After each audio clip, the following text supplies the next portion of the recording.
Matt. Thanks for reading. Thank you to Pauline. Folks, please have Luke 2 in front of you. I just want to remind you there are on the display at the back, there's a booklet called Meet Jesus. That will give you the flow of Jesus' life and ministry, and it may be helpful as we follow this series we're involved in. But we're here in Luke chapter 2 this evening, and we're going to look at this, the only record we have in the Gospel accounts of Jesus' childhood. This afternoon, Carol and I were doing what we often do on Sunday afternoon. We were talking to our little granddaughter down in Ipswich. She's 21 months. Of course, she's the most intelligent, wonderful child that ever walked the face of the earth, as you know. But I'm pretty sure she's a I'm pretty sure she's a fairly average 21-month-old. But I was thinking this week about child prodigies. You know what child prodigies are? Children who are really exceptional in their abilities at a very young age. I just looked up 3 quick stories just to remind you about child prodigies. There's a guy called John von Neumann in Hungary. He's a Hungarian American. At the age of 6, he was able to joke with his father in classical Greek. And as a party trick, he would memorize pages from the telephone book and answer questions about the names, numbers, and addresses, or just recite the page from top to bottom.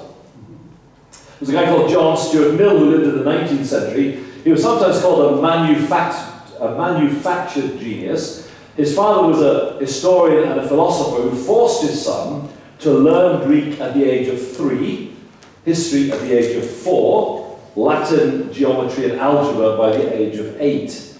By 12, he had read Virgil, Horace, Ovid, Terence, Cicero, Homer, Sophocles, Euripides, Aristophanes, Thucydides, and Demosthenes, all in Greek.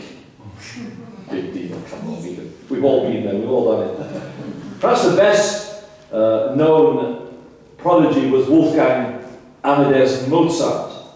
At 4, he began music lessons with his violinist father.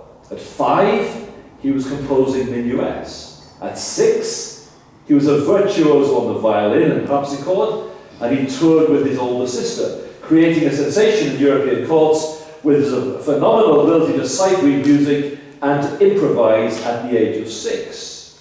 He wrote his first symphony at 8, and at 11, he was forced to compose in solitary confinement for the suspicious Archbishop of Salzburg. He passed the test and was offered the salary job of city concert master at the grand old age of 11. At 12, he wrote 2 operas and a mass. Now, if you're feeling decidedly ordinary at this point, join the club. But tonight, we're actually looking at a genuine child prodigy. We're talking about Jesus, the Son of God. And Luke 2 introduces him to us, and we have an insight into his life that only we get in this particular part of the Gospels. Apart from this incident, and obviously the very early incidents we've looked at in past weeks, from then until he appears on the public scene at the age of 30, we have almost no record of Jesus' childhood or of his youth. But only Luke records this story, particularly focusing on when he was 12 years old at the temple in Jerusalem at the Passover. And he prefaces and finishes that with the briefest but clear summaries of his childhood and youth. Just look at the structure of this passage we're looking at tonight. We're looking really at 40 to 52, verse 39 is sort of bridge from where we've been before to where we are tonight. So Luke 40, we have a summary that sums up Jesus' age up to the age of 12, 9 BC that would take us to.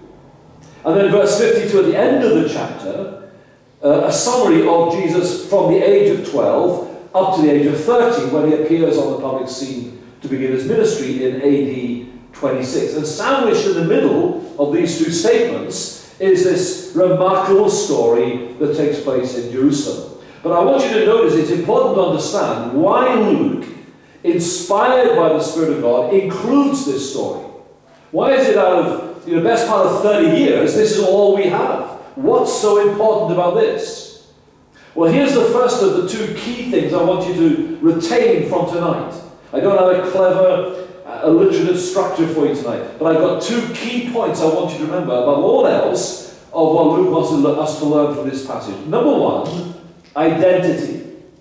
Jesus' identity. See, so far in the Gospel accounts, Matthew and Luke, we have had testimony from angels and shepherds and magi and Simeon and Anna and angels about who this child is. But now, for the first time, we're going to hear it from his own lips. And that's important because we need to realize that from his earliest days of awareness, Jesus was in no doubt as to who he was and why he had come to earth. And indeed, without overstating things, what we're going to consider tonight, maybe this is an amazing thought that's going to hit you in a moment. You're going to work out how we're going to make this connection. If it wasn't for what we read in these verses tonight, what we're going to celebrate around the Lord's table later would not be possible. So we bear that thought. If it wasn't for what we're looking at here tonight, what we're going to celebrate around the Lord's table wouldn't be possible. And I call this section the story of a son with two fathers. Let's look first of all, let's look at these three little cameos we have. First of all, verse 40, very briefly. I'm just going to open up these little sections to you and try and give you a feeling of what's going on before we draw out the main lessons from it. First of all, verse 40, we have the son in Nazareth. The child grew and became strong, filled with wisdom, and the favour of God was upon him. I want you to notice two phrases there in particular. The child grew. The child grew. As all children grow, so this child continued to grow in a very normal physical pattern of growth. Okay, he grew from his infancy to being on the brink of adulthood in Jewish minds at the age of 12. And we know nothing about those hidden years. But Luke tells that Jesus developed physically, mentally, and spiritually. He grew up alongside his half-brothers and sisters, but he developed and grew naturally. So we need to understand this, and this is true of so much of Jesus' life. When he became incarnate, when the Son of God came on earth, combining in his one person the two beings, the two natures of God and man without diluting either of them, he voluntarily set aside the independent use of his own divine attributes in many regards. And he submitted himself wholly to the Father. So he grew as a child and appeared to be like any other normal developing child. There was normal human development of his brain. And as his brain developed, he became capable of receiving more and more of the understanding and the wisdom of God, so that by the time he was 12, he had a good grasp of it. So I'm slightly nervous having told you about child prodigies. I want us to understand that in one sense Jesus was perfectly natural, although he was obviously utterly remarkable. But we mustn't think that at the age of 18 months or 2 years, he had a full-blown concept of the fact that he was the second person of the Trinity and had come to die on a cross. That would have, in a sense, grown as his natural understanding grew, his natural intellect grew. As an infant, he had the understanding of an infant. But by the time he reaches this age of 12, and we find him in the temple, in some sense his mission and the truth of God had come to grow, and now as an adult, that's what he is when he's 12 in Jewish society, he's full of wisdom, but notice what we're told back down in verse 52, he continued to increase in wisdom. He didn't know it all. As a child, he laid aside some of his omniscience, for example, for the time he was on earth. There's at least one occasion on earth where he says, I don't know. He chooses not to know certain things when he's here on earth because he's human. We also know, and I just want to come with me for a moment to Hebrews chapter 5, and we're going to come back to this at the close of our evening. Hebrews chapter 5, verse 8. We'll look at two verses very quickly in Hebrews here. Chapter 5 and verse 8. We're told here, although he was a son, he learned obedience through what he suffered. He learned obedience through what he suffered. And for me, it's on the same page back in chapter 4 of Hebrews and verse 15. We do not have a high priest who is unable to sympathize with our weaknesses, but one who in every respect has been tempted as we are, yet without sin. And friends, surely that applies to his childhood as much as to his adult life and ministry. It means that as a child, he was tempted in every way that an average child is tempted. Growing up in, quote, the normal way, Jesus would have experienced all the usual temptations that come to young children and boys, temptations to be selfish and demanding and disobedient and all the rest of it, as part of the natural growing up process. He had a developmental process going on by which, in overcoming temptation, he developed spiritual strength in the matter of obedience. He learned obedience. So by the time we meet him again at 12, he's spiritually mature. He understands to some degree who he is. He understands the mission for which God has sent him. So he grew. And secondly, we're told in verse 40, and the favor of God was upon him. It simply means that God was devoted to him. That God favored him. And why shouldn't he? Because not only was he the only begotten Son of God who spent the whole of eternity in unbroken fellowship with his Father, but even in these few years he'd been on earth, he had done nothing to demerit the favor of God. There was no reason for God not to be pleased with him. That reminds us and leads us on to what we'll look at in a minute. The other issue from the identity of Jesus' passage is the obedience of Jesus. And even by the time he reaches the age of 12, he has been tempted in every way as we are, as a 12-year-old, without sin, and therefore without in any degree forfeiting the favour of God in his life. The Son in Nazareth. Let's look at the main section, 41 to 51, or 41 to 50 really. The Son, I call this the Son about his Father's business.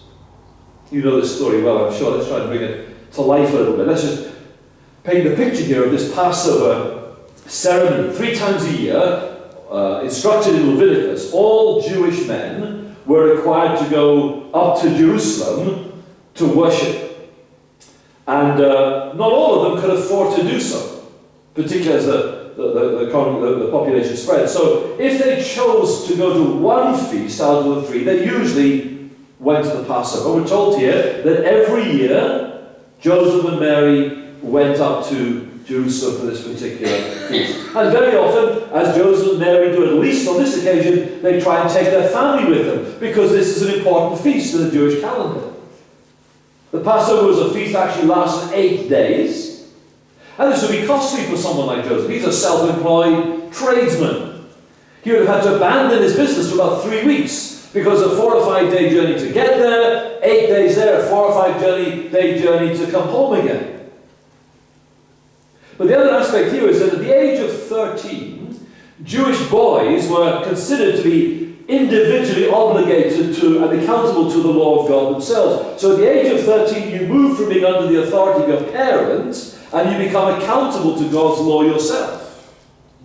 That's the origin, for example, of the Bar Mitzvah ceremony.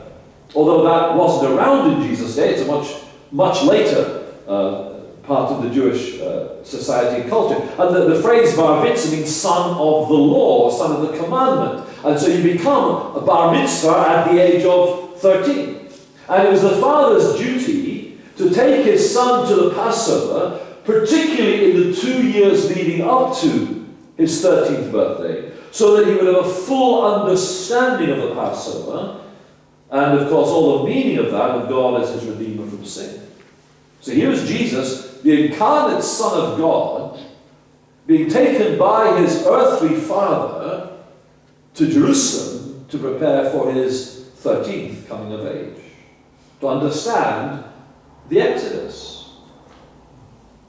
Now, people used to travel in great companies to Jerusalem. And it happened like this. Normally the women and the children, the under 12 boys, for example, would lead the way, and the men and the young men would follow behind. And relatives and whole villages would often travel together, and they would keep an eye on each other's children, which explains why it's perfectly possible for Jesus to, quote, go missing.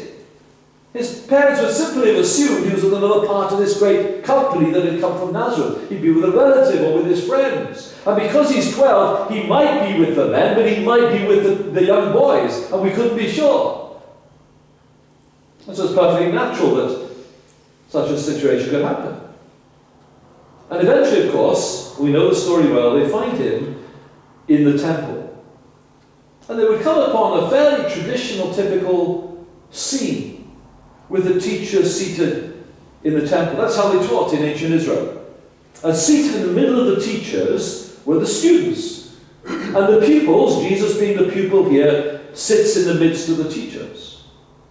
But what is remarkable here is that while it was normal for a Jewish rabbi to teach several student apprentices sitting at their feet. Remember, Paul talks about sitting at the feet of Gamaliel. So Gamaliel will be there, and you have a number of youngsters sitting at his feet, learning from him. The scene is reversed here in verse 46. After 3 days, they found him in the temple, sitting among the teachers. There's one of him and the teachers. It's the other way around. Now, please understand and read this carefully. There's not a picture of a very sort of presumptuous Jesus here. Doesn't say he's teaching the religious leaders. He says he's listening and asking them questions. I think sometimes we have this idea of a sort of very precocious 12-year-old showing off his knowledge to the religious leaders. But the words that are used here is he's listening to them and he's asking them questions, but obviously as he speaks to them and dialogues with them, his own wisdom and understanding is coming out. That's commented on. All who heard him were amazed at his understanding and his answers, not in his questions. He's not lecturing these religious leaders. There's a sense of submissiveness, even as a 12-year-old, even in his knowledge who he is, to these religious leaders. There's a sense of deferring to them. But we know, as we've seen from verse 40, that he is filled with wisdom, so much so that his questions and his answers amaze the teachers in the temple. Now, certainly, he would not at 12 know as much and understand as much as he understood at 30. But it's clear that Jesus is already aware of his special mission to be about his Father's business. And friends, this is actually the really important part of this fascinating story. If there's one reason, though I think there's more than one, there's one reason why this story is included here, this is the point. See, Mary understandably, lovingly rebukes her son. Son, why have you treated us so? Behold, your father and I have been searching for you in great distress. And Jesus genuinely seems to be astonished. If you couldn't find me, why did you not jump to the conclusion, this is where I be? Why are you looking for me? Did you not know that I must be in my Father's house? Or it can be legitimately translated, or in the things of my Father, about my Father's business. The meaning is the same. But here's the radical thing that Jesus is doing. He is affirming his divine sonship and his mission to do the will of the Father. It's as if he said to his human parents, Mary and Joseph, why on earth do you wonder where I was? Where else would I be but with my Father? You always wonder whether Joseph was a little bit pained by that. And the word must frequently occurred in Jesus' life. Later on he talks about, I must preach. The Son of Man must suffer. The Son of Man must be lifted up. The Son of Man must go to Jerusalem. And here's the point that Luke wants us to grasp even at the age of 12. Jesus has no doubt about who he was and why he'd come. I must be in my Father's house. I must be about my Father's business. This is why I'm here. This is my reason for existence. Even at 12, he's moved by a divine compulsion to do the Father's will. There's a second key detail. Remember, this is the Son with two fathers. And Jesus refers to God as his Father. Jesus understood that he had this unique, special, intimate father and son relationship with no less than the living God. He's a 12-year-old. I want you to hold all that in mind as we look at the last couple of verses before we draw this together. Look at verses 51 to 52. Here's the Son about his other father's business. And I've read this verse, I'm sure you have many, many times in your life, but as I looked at this week, verse 51 is all the more remarkable when it comes after verse 49 and 50, isn't it? Just picture the scene for a moment. Jesus has understood that he has a unique and special and intimate Father and Son relationship with the living God of the whole earth. He understands in some way that he is the second person of the Godhead. He has just publicly revealed to the whole world, effectively, he's aware of his identity. He's revealed it to Mary and Joseph. And then he goes home, and what does he do? Pull rank for the next 18 years? No. He's submissive to Mary. I just find that astonishing. He's 12 years old. He knows he's God. And he goes home and does what his mom and dad tell him to do. All the time. He goes home to his fallen, sinful, imperfect parents and is submissive to them. I used to think I would like to have been Joseph. What it must be to bring up a young lad who never disobeys and never answers back and never gets into mischief. That would be some treat, wouldn't it? But I decided I don't want to be Joseph. I don't want to bring up God. Because he's going to shove all my imperfections. All those times as a father I make the wrong call, I blame the wrong child for doing something wrong. A dozen times a week I will get it wrong with Jesus, and he'll never answer back. He'll never go into a sulk, he'll never throw a tantrum. I'm going to feel the most inadequate father on the face of the earth, knowing that my son is God and Lord, that he knows he's God. But the humility of this lad. He's just revealed himself to know that he is who he is, and then he's submissive to his mum and dad for 18 years, as far as we understand. He worked with Joseph in his carpenter shop, possibly ran the family business when Joseph likely died before Jesus went into public ministry. He's patiently, graciously, humbly awaiting God's timing for ministry. He shows respect for his parents through his obedience, not yielding to the natural temptation he must have experienced. He's growing up as a normal, quote, normal teenager. He's tempted in every way that normal teenagers are tempted. But he doesn't throw a teenage rebellion. He doesn't push and test the boundaries as he grows up. He's submissive to his parents without exception. We sometimes sing that Christmas carol, has this verse in it. And through all his wondrous childhood he would honour and obey. Love and watch the lowly maiden in his gentle arms he lay. Christian children all must be, mild, obedient, good as he. As one dad said to me once, good luck with that. He's the model, isn't he? He's the model. So friends, here are these two remarkable truths, truly remarkable truths about Jesus, that I think we're meant to take away from this passage before us this evening. Identity and obedience. Now, I want you to bear all that in mind. I want you to come with me back to Hebrews chapter 5, if you would. I want to show you why this is so important, why I believe Luke, by the inspiration of the Spirit, has to include these verses in this little incident in our Bibles. Hebrews 5, come with me to verse 8. Although he was a son, he learned obedience through what he suffered. Remember, although he was a son with two fathers, he's the Son of God, and he learned obedience through what he suffered. Please notice, the writer of the Hebrews is not talking about the sufferings of his crucifixion and his death. He's talking about his 33 years of suffering. It's not a reference to his death, it's talking about his life, all 33 years. All through his life, as an infant, as a child, as a youth, as a man, he suffers, he's assaulted with temptation, and temptation, and temptation at every point in his life. We tend to think of his temptation in the wilderness, we tend to think of his being tempted in the Garden of Eden, in the Garden of Gethsemane just before his crucifixion. But let's be no doubt about it, he was tempted all through his life, in every way as we are. Satan must have dogged the heels of this man for 33 years. And all through his life he suffers temptation, and he learned obedience. Now, he knew obedience in his mind. He understood what obedience was, but he had to learn it. And there's only one way you learn obedience, and that's it being tested.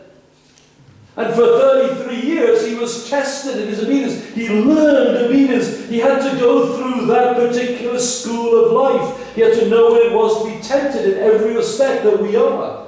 See, Jesus didn't just suddenly come down from heaven the day before his crucifixion, or even on the day of his crucifixion, and avoid all those 33 years of hardship and suffering. He had to earn that. He had to learn that obedience. Have you ever wondered why? Have you ever asked the question? Why did he have to go through all that? Why did he have to suffer? Why did he have to be tempted in every way? Well, wonder no more. We're told the answer in verse 9. See, although he was a son, verse 8, he learned obedience to what he suffered, and being made perfect, he became the source of eternal salvation to all who obey him. That's the answer. That's the reason. That's why he couldn't just parachute down to earth and be crucified. He had to die on the cross as somebody who had earned his spurs, as it were. Somebody had been through the middle. Somebody had been tempted and never given in. Or to rephrase what we're told here, his triumphing over temptation is what made him perfect, and his perfection enabled him to become the source of eternal salvation to all those who believe in him. But I thought Jesus saved us by his death. Yes, but that's only part of the truth. Jesus saves us by his life and his death. Let me explain that.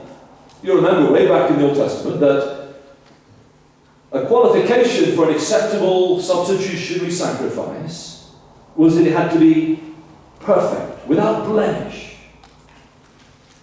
Well, Jesus was perfect. Now, we know he was perfect in that his very nature was the nature of God himself. But he also had to be made perfect.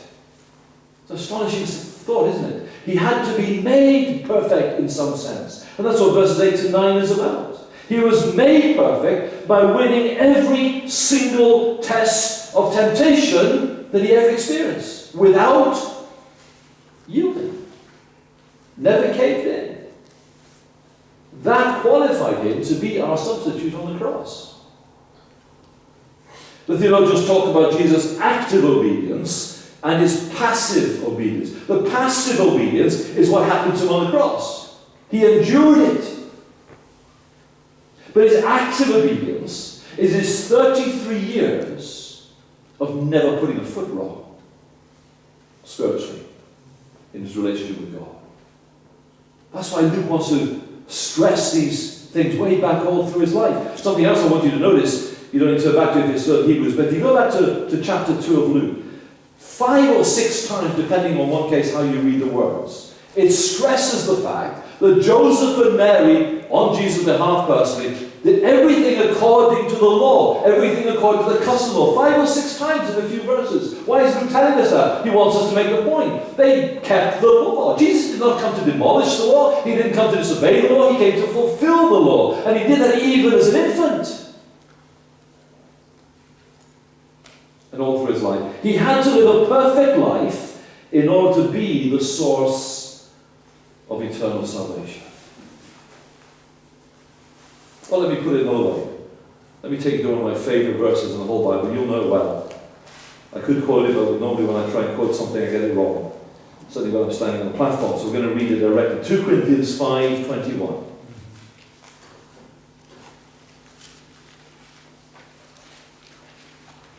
Corinthians 5:21. For our sake, he made him to be sin who knew no sin, so that in him we might become the righteousness of God. Just read that slowly. For our sake, he, that is God the Father, made him, that is God the Son, to be sin. Not to bear sin, not to carry our sin, to be sin. But he made him to be sin who knew no sin. That doesn't mean purely intellectually. Jesus knew what sin was, but he didn't know sin experientially. How do we know that? Well, we know that for 33 years he lived an absolutely blameless life on earth. And that's what qualified him to go to the cross. God the Father made his own Son, who knew no sin, had never sinned in word, thought, or deed in 33 years of his life. He made him to become the very embodiment of personification of sin.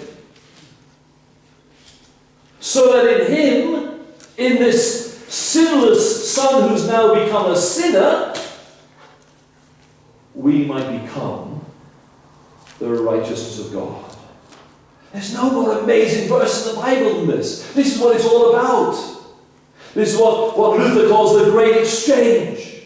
Let me unpack it for you just a little bit more. I want to make sure we don't miss this. What this means is that God dealt with, he judged Jesus on the cross for our sin. Not for his sin, of course. He had none. Just in case you haven't got the message yet, he lived 33 years and he never sinned. Not in word, thought, or deed. Not in the slightest minor discretion.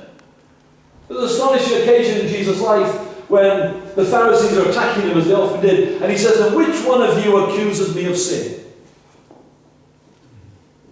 I challenge you to do that to anybody. Give them open season on your life. Can you imagine if that was in the 21st century? And Jesus says to the tabloid press or the media, "Which one of you accuses me of sin?" How'd it go? Well, they'd have a field day, wouldn't they? They go back to his little friends in synagogue school. They track back through his Facebook history. They talk to everybody they ever met. Come on, there must be one time when he put it wrong. They go to Mary. Mary, come on, I know you're a doting mother, but there must be one time when he gave you a little bit of cheek. One time when he didn't do what he was told, whatever it was.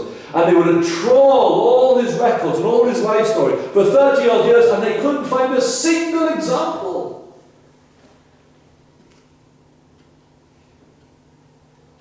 He knew no sin. He had been tempted again and again. He'd been tempted 1,000 times, 10,000 times. And not by some emissary of Satan, but by Satan himself.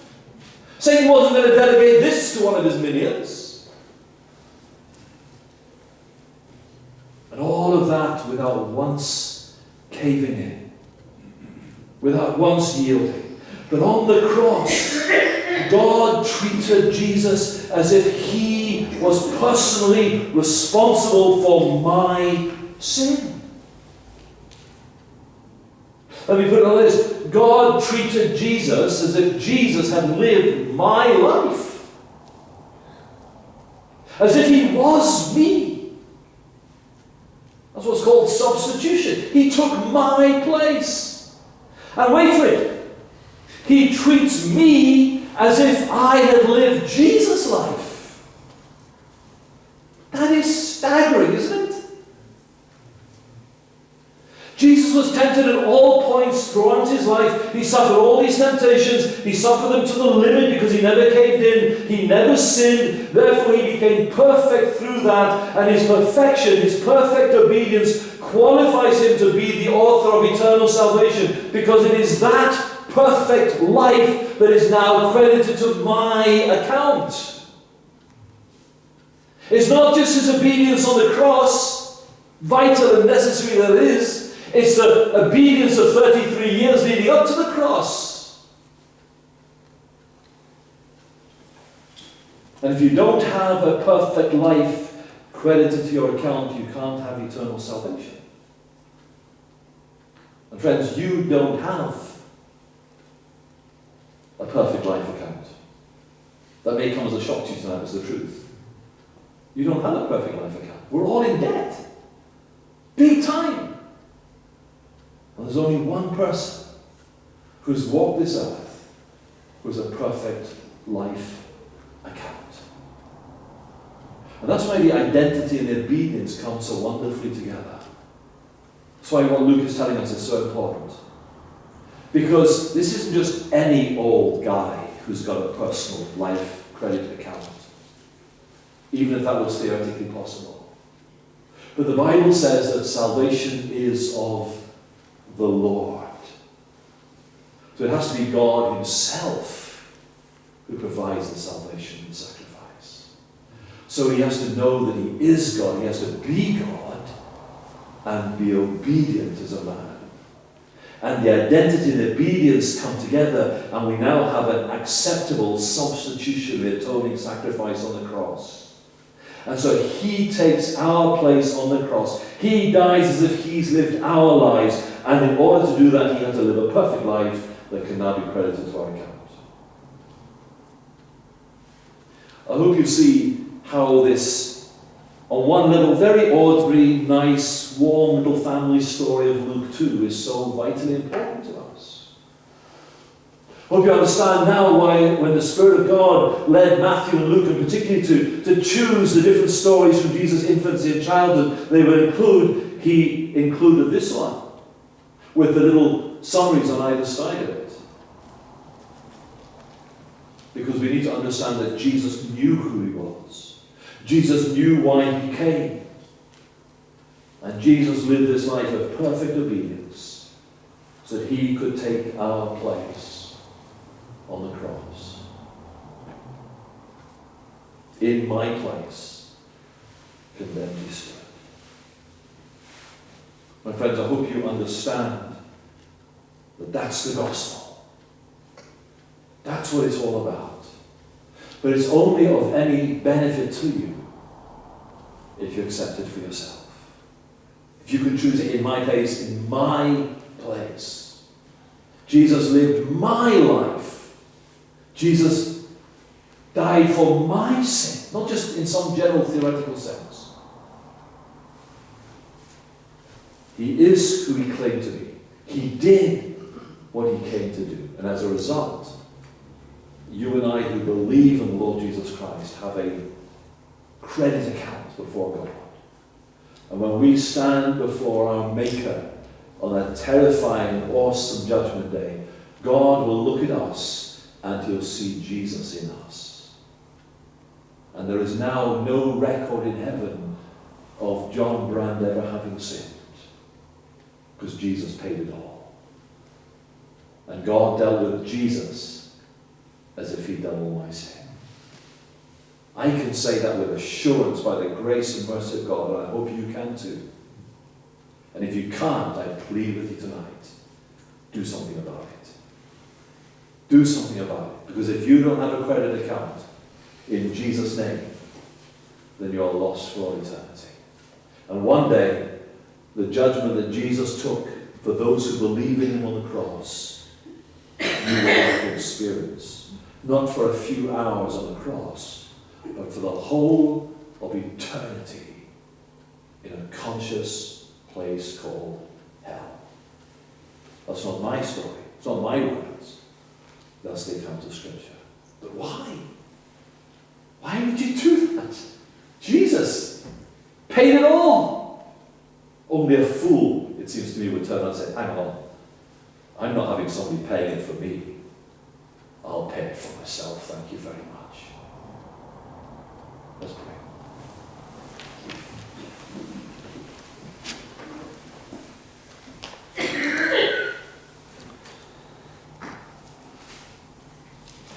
Father, there are some truths in the Bible that are so simple, so straightforward that a few moments engaging with them and we get the gist of it. But there are some truths in the Bible that though we spend the whole of our lives engaging with them, we will never get to the bottom of it. And surely this is one. Why, O Lord, such love to me?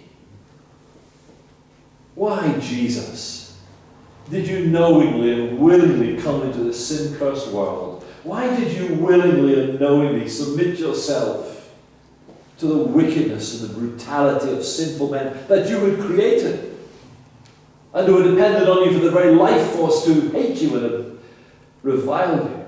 Why did you come? To stand in my place, to live my life, as it were, to die my death, to bear my wrath. Oh, help me understand it. Help me to take it in. My brain is too small. My senses are too dull. And though I believe it, as I trust many of us here tonight do, though I believe it, I do not understand it. But by faith, I receive it and accept it. Lord, our prayer is that many that we know, many that we come into contact with on a daily basis, would come to know this same staggering truth. Give us the joy, we pray, of explaining to them this great exchange that takes place, and to offer them the free gift of salvation. Hear our prayer. And in a moment, Lord, as we eat and drink around the table, remind ourselves again of the obedience, the unwavering obedience of our Lord that made him suitable and qualified to be our substitute. Oh, help us to eat and drink with fresh understanding, fresh appreciation, fresh love and devotion, and fresh assurance that having paid the debt for us, we will never have it laid to our door again. Hear our prayer. Accept our worship. For Jesus' sake we ask it. Amen.